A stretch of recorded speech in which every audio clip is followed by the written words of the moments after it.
Chers amis, membres de la communauté d'études quotidiennes de la Bible, bonjour.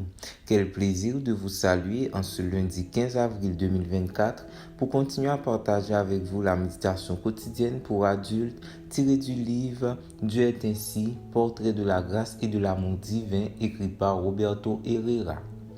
Je tiens à renouveler mes remerciements à votre endroit pour votre fidélité à l'écoute de ces méditations, tout en espérant qu'elles restent pour vous l'occasion de faire de riches découvertes sur les différents portraits de Dieu et de son amour.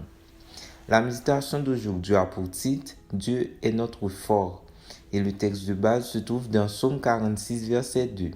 Dieu est pour nous un refuge et un fort, un secours toujours offert dans la détresse. Quand je vois à la télévision toutes ces catastrophes naturelles, je peux me rendre compte que les gens en situation d'urgence meurent souvent parce que les secours n'arrivent pas ou arrivent trop tard. Contrairement à cela, il est merveilleux de savoir que pour les catastrophes de la vie, nous chrétiens avons un secours qui arrive rapidement, un refuge où s'abriter, un fort où nous sentir en sécurité. Personne ne traverse sa vie sans devoir affronter des épreuves, des difficultés ou même des tragédies dénuées de sens. Et c'est dans ces situations difficiles que beaucoup se fâchent contre Dieu et abandonnent la foi.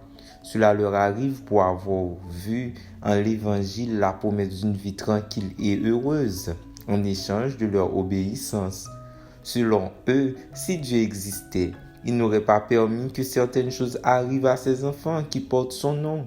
Mais notre Dieu qui ne ment pas ne nous a jamais présenté de tableau différent de celui qui existe dans le monde.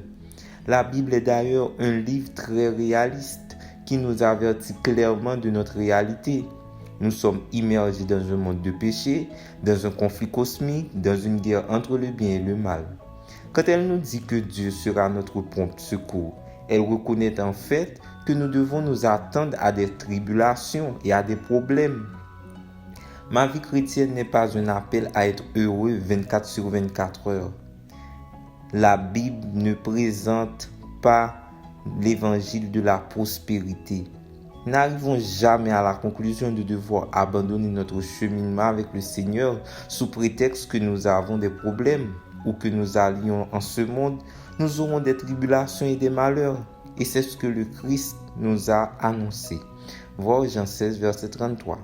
C'est pourquoi il nous a promis qu'en lui, nous aurions la paix. C'est précisément l'approche du psaume 46. Dans les tribulations en Dieu, nous aurons la paix parce qu'il est notre refuge sûr et qu'il nous donnera la force pour vivre des situations difficiles sans perdre la foi.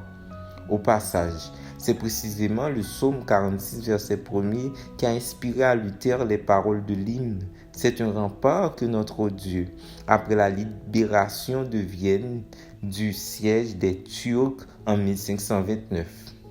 Si vous vivez en ce moment un siège, une guerre, une tragédie, une crise, un problème grave, ne regardez pas la tempête, mais regardez le refuge, la forteresse, Dieu.